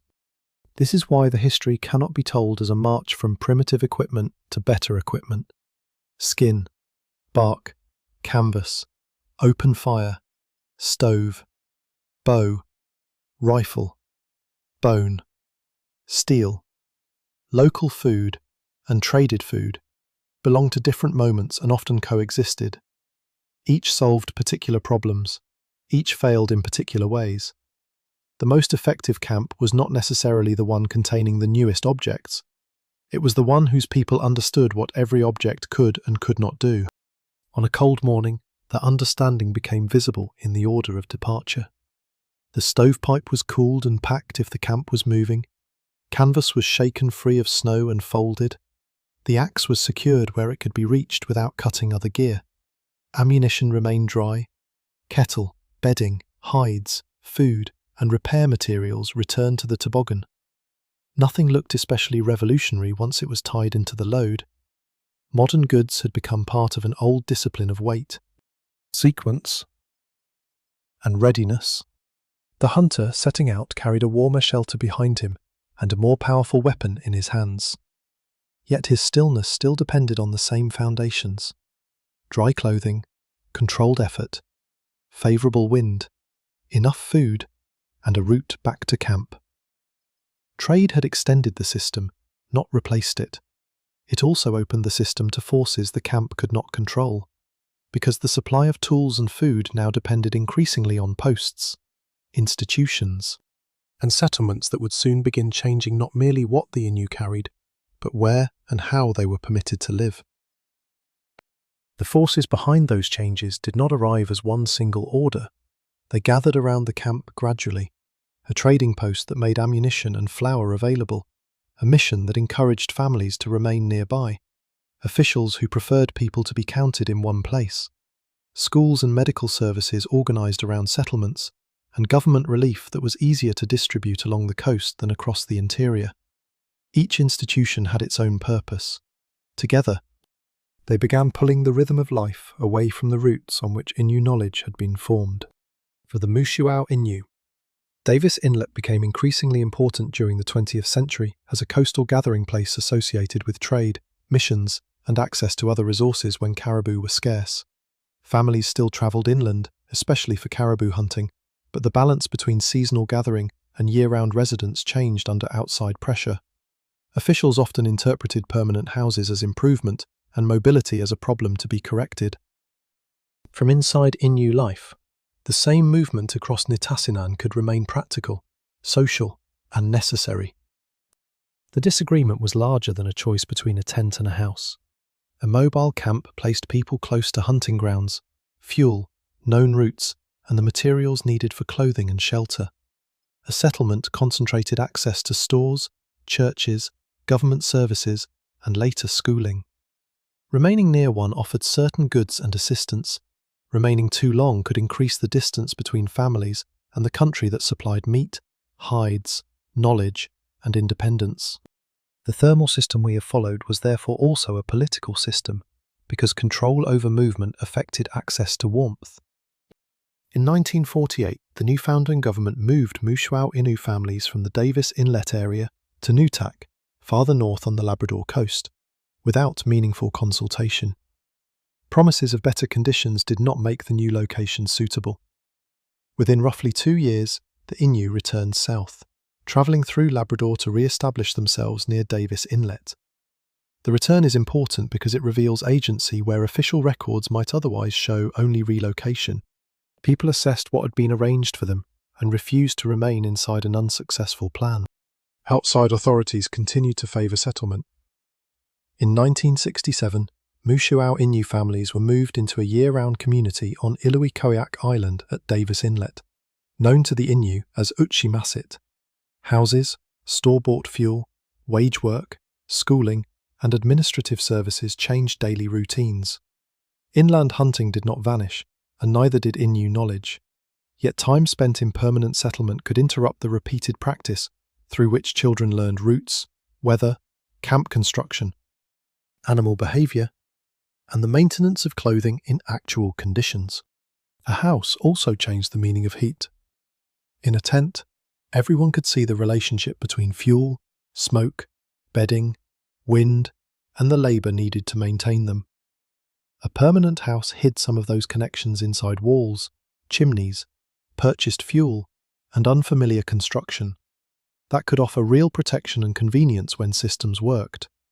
When housing was poorly designed, overcrowded, damaged, or short of dependable services, permanence did not guarantee warmth. A building can remain in one place and still fail the people inside it with remarkable efficiency. The new communities created different kinds of dependence. In a mobile camp, failure might come from poor hunting, damaged equipment, or weather. In settlement, heat and food could depend increasingly on cash, deliveries, government programs, store supplies, and infrastructure managed by distant offices. A family might possess a stove, yet lack sufficient fuel. A store might contain food, yet at prices shaped by transportation. The older system carried risk, but the newer one did not remove risk. It transferred more of it into channels the community did not control. This transfer also changed the hunting bivouac. A hunter leaving a settlement for the interior carried equipment purchased through trade and provisions obtained from a store, but he also carried knowledge that had become harder to renew through ordinary, daily movement. Reaching hunting grounds could require longer journeys from a fixed coastal base. Time away might be constrained by school schedules, employment, administrative requirements, or the need to return for supplies. The weight on the tundra now existed between two different economies of time. That did not turn Innu hunters into relics acting out a lost past. Families adapted snowmobiles, outboard motors, modern firearms, synthetic materials, and new forms of communication to travel within Nitassinan. These technologies could extend range and reduce travel time. They also required gasoline, parts, maintenance, and cash. A snowmobile could cross ground faster than a team pulling a toboggan, but a mechanical failure far from settlement created a problem no amount of speed could solve. Modern mobility remained dependent on older habits of preparation, route knowledge, spare materials, and respect for weather. Colonial records often describe this history through deficiency. Officials wrote about housing, health, attendance, welfare, or social disorder, as though the settlement itself were neutral and Innu families had simply failed to adjust. Such records can hide the pressures created by forced movement, inadequate services, disruption of hunting life, and loss of control over decisions. They can also make the land disappear from the story. A report written at a desk may count the number of houses without asking how far those houses stand from caribou country. The severe crisis later associated with Davis Inlet cannot be explained by cold weather technology, nor should it be reduced to a moral lesson about settlement. It grew from layered colonial disruption, inadequate conditions, social injury, and institutions that repeatedly made decisions for the Mushuau Innu rather than with them. When the community moved to Nitassinan in 2002, the relocation offered improved physical infrastructure, but a new site could not erase the history carried from earlier moves. Buildings change faster than the effects of dispossession. Throughout these decades, Innu people organized politically to defend land, rights, language, and ways of life. The Naskapi Montagne Innu Association, formed in Labrador in 1976 and later renamed the Innu Nation, gave collective political form to struggles already present in families and communities. Hunting, travel, and time on the land remained more than cultural symbols. They were practices through which knowledge, health, identity, and relationships could continue. The archive becomes especially fragmented at this point. Government files may preserve the date of a move. Mission records may preserve attendance or baptisms. Traders may preserve lists of goods. Photographs may show canvas tents, rifles, or houses. What they rarely preserve with equal care is the precise knowledge carried between these settings. Which hollow blocked the wind? How a hide garment was repaired? Where fuel could be found near a barren crossing? Or when a hunter chose to leave a watch before cold reduced his judgment? Those missing details are not proof that the knowledge disappeared. They reveal what outside institutions considered worth recording. Innu testimony, family memory, place names, surviving garments, and continued travel on the land provide another record, one less easily arranged into government folders. Through them, the thermal system remains visible beneath the history of settlement. Warmth still depends on movement, materials, labour, food, and judgment, even when the departure begins from a permanent house. Near the end of this story, the hunter will leave that house or camp before daylight and enter the barrens once more. Behind him will stand the whole complicated 20th century, canvas and caribou-hide, stovepipe and snowshoe, rifle and remembered route, settlement pressure and continued return to Nitassinan. Ahead, the wind will offer no opinion about which object is traditional or modern. It will test only whether the system still works. The test begins before the horizon changes colour. The hunter leaves while the settlement or camp behind him is still mostly dark. Carrying objects from different centuries without arranging them into separate categories. A rifle rests beside clothing made from traded cloth, hide, or both. Food may include country meat and store goods. Travel may begin by snowmobile, snowshoe, or a combination shaped by distance, fuel, snow, and mechanical condition. None of these choices makes the journey less Innu. Their usefulness depends on how they are fitted to the land. A machine can shorten the first part of the route, but speed introduces its own thermal discipline. Wind created by movement chills exposed skin rapidly. Clothing suited to sitting on a snowmobile may become too warm when the rider stops to pull, lift, dig, or walk. Engine noise carries across open ground, so the final approach to a hunting place may require leaving the machine at a distance. Gasoline extends range while also creating a strict boundary. The traveller must know what remains in the tank and what the return will cost. Mechanical travel also changes what can be carried. More food, fuel, shelter, material, and tools may move with less immediate physical effort. That wider capacity can improve safety, but it can tempt people to depend on weight that becomes difficult once the machine stops. A broken belt, frozen component, or damaged track turns cargo into a problem waiting on the snow. The practical response still resembles older camp judgment: protect heat, inspect the failure, repair what can be repaired, and preserve enough strength to move without the machine if necessary. The route itself remains older than the engine. A frozen lake may offer fast travel while exposing the hunter to wind. A river valley can guide movement, yet ice conditions demand caution. Low ridges, sheltered timber, and familiar crossings retain their importance. A machine follows a surface. Knowledge decides whether that surface is worth following. The map in the rider's mind contains weather, memory, previous caribou signs, fuel possibilities, and places where a poor decision would become difficult to reverse. When the machine is left behind, quiet returns abruptly. The engine cools with faint metallic sounds. Wind moves over the track it made. The hunter checks clothing before beginning on foot, because the body is about to change from passive exposure to active work. A fastening may be loosened. A layer may be adjusted. Equipment is selected from the load rather than carried all at once. The thermal system narrows again from the larger camp to what can be worn, held, or placed beneath the body. The final distance is travelled with the same problem that governed earlier hunts. Too much speed creates moisture.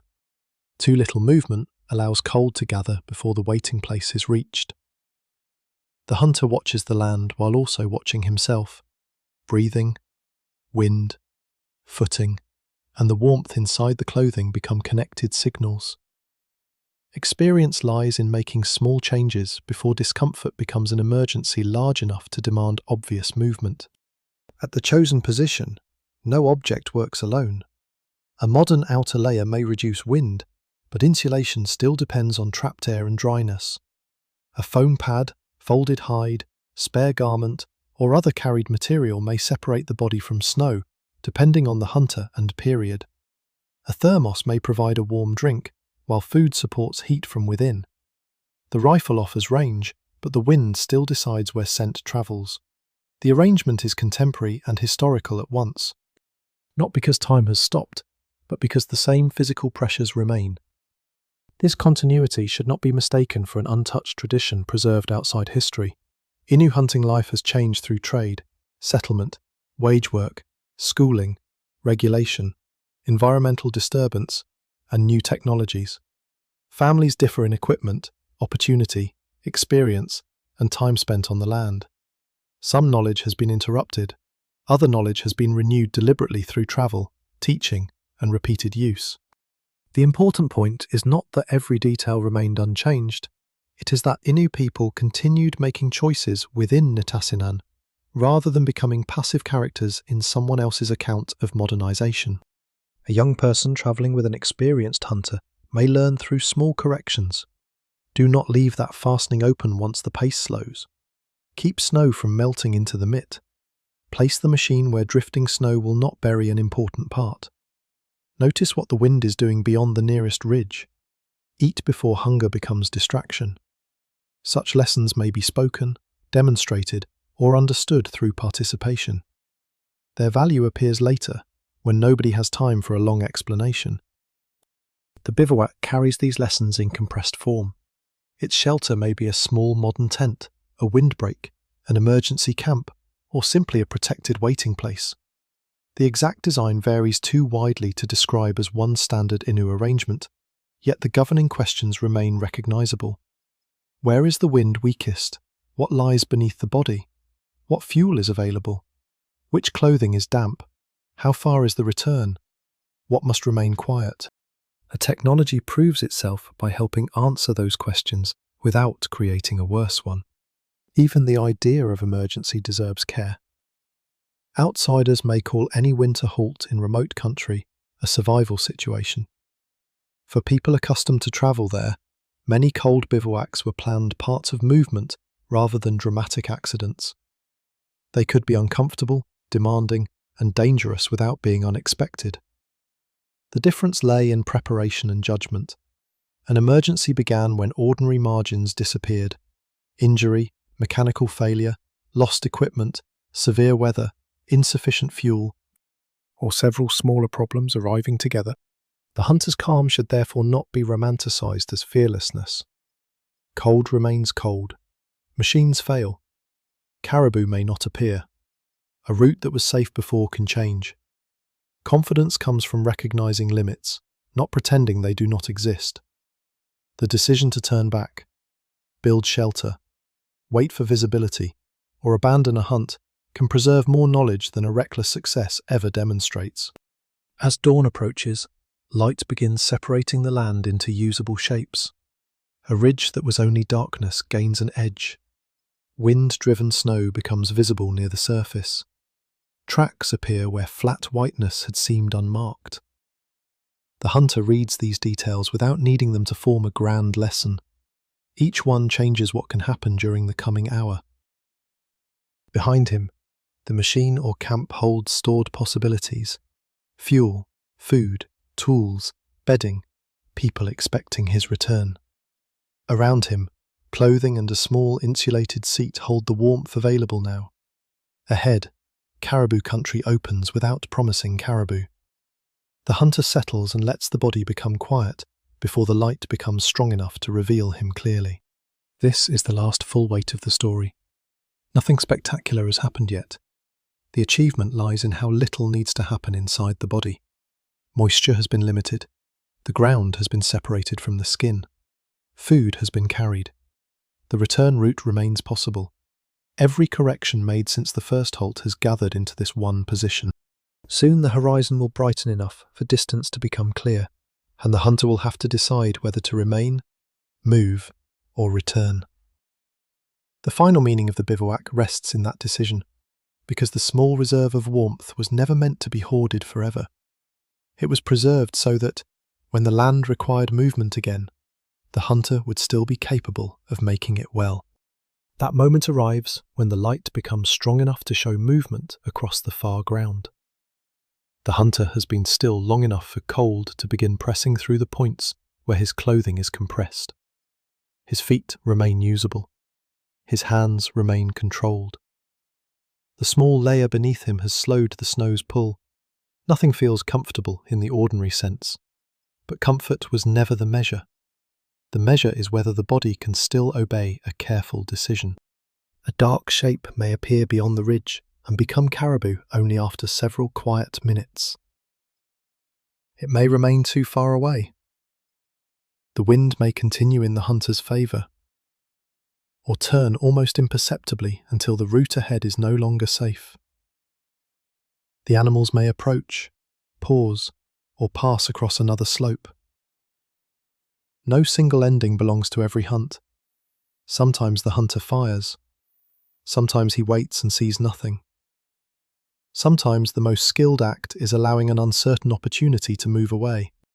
That choice carries the final cost of stillness. Remaining a little longer spends warmth, daylight, food, and the strength required for return. Rising spends concealment. Following animals spends distance. Firing begins the labour of tracking, processing, and transport. Every possible action opens another chain of work. The hunter is not choosing between success and failure in a simple story. He is choosing which obligation the body and the camp can still support. The cold helps make the answer honest. Fingers that no longer handle equipment precisely are not a challenge to personal pride. They are information. Numb feet are not proof that patience should continue. They are a warning about the journey back. Wind entering a loosened cuff or dampness beginning to cool beneath a layer means that the reserve has narrowed. Experience does not silence these signals. It gives them meaning before they become commands. If the opportunity is good, the hunter moves with purpose. The long stillness releases into one controlled action, followed by work that may quickly warm the body. Clothing must again be managed as effort rises. If the opportunity is poor, he leaves before the weight consumes what the return requires. In either case, the preserved heat has achieved its purpose. It has kept judgment available until movement becomes necessary. The observation place changes as soon as he stands. The small hollow beneath him is visible in the snow. A folded skin, pad, or spare layer is shaken free and packed, depending on what he carried. Frost disturbed by his boots reveals where pressure rested. The shelter of the ridge seems less complete now that his shoulders rise above it. Wind reaches the body more fully, and the first steps feel stiff because still muscles must become travelling muscles again. He begins slowly. A hurried departure would create the moisture he spent the morning avoiding. The pace builds only after circulation returns to the legs and feet. A fastening can be adjusted once he is clear of the waiting place. Food may be eaten if the return is long. The route is chosen not merely by shortest distance, but by wind, snow, visibility, and the known places where shelter or assistance may be found. Behind him, the marks of the bivouac begin to soften. Blowing snow rounds the edge of the seat. A shallow footprint fills from one side. There may have been no fire, no permanent wall, and nothing an archaeologist could confidently identify generations later. The most important achievement leaves almost no structure behind. It survives in the fact that the hunter is walking away with functioning hands, dry enough clothing, and enough strength to reach the people waiting for him. This is one reason the written record can never fully contain the history. Documents can name trading posts, forced moves, settlements, and political organisations. Museum collections can preserve coats, snowshoes, tools, and decorated garments. Photographs can show tents standing against snow. Ethnographers can record routes and hunting practices, though always through the limits of their own questions. What remains hardest to preserve is the exact minute when a person decided that enough warmth had been spent. We cannot recover every such decision, and we should not decorate that silence with invented thoughts. Yet the material system around the missing moment is clear. Someone made the clothing. Someone prepared food. People maintained shelter and fire. Knowledge of the land directed the route. The hunter managed effort, moisture, wind, ground contact, and time. The archive may not record the decision, but the continuing journey reveals that decisions like it had to be made again and again. When he reaches the machine, larger camp, or family shelter, the return does not erase the cold. Snow still has to be removed. Equipment must be placed safely. Clothing must be opened and dried. Fuel may need cutting. Food may need preparation. Observations from the hunt enter conversation and memory. The thermal system expands once more from one body to several people, from a small seat in the snow to a whole interior organised around recovery. The knowledge also moves forward. A younger traveller may notice that the hunter returned before the weather worsened. Someone may learn why one layer was changed before departure, why the machine was left below the ridge, or why the most direct route was avoided. No formal lesson is required every time. Repeated choices make the pattern visible. The next hunter carries not only equipment, but examples of when to wait and when to rise. This continuity is neither untouched nor guaranteed. Colonial displacement, settlement pressure, changing caribou populations, wage schedules, schooling, regulation, and the cost of modern transport have all altered the conditions under which time on the land can continue. Knowledge survives through use, teaching, language, and community choice, not because history kindly leaves it alone. The small reserve of warmth is therefore more than a bodily fact. It depends on the continuing ability to travel through Nitassinan and to decide how that travel will be lived. By full daylight, the hunter is no longer the still figure we first met. He has become a moving point against the barrens, following a route that may lead toward canvas, a metal stove, a permanent house, or another temporary camp. The objects waiting for him belong to different periods, but the returning body asks the same questions of them all. Can wetness be removed? Can food restore energy? Can the ground be separated from sleep? Can warmth be kept without wasting what tomorrow needs? Far behind, Wind passes over the place where he waited. The snow holds the outline of his seat for a little while, along with one compressed patch where a thin barrier protected him from the frozen surface. Then the edges begin to disappear. Nothing in that fading hollow announces the labour of hide makers, food preparers, fuel gatherers, elders, children, hunters, and families whose knowledge gathered there. Only the direction of the departing tracks shows what the warmth was for. It was not a fire large enough to conquer the tundra, and it was not a garment powerful enough to defeat winter alone. It was a small reserve, assembled by many hands, protected through stillness, and released at the proper moment into movement.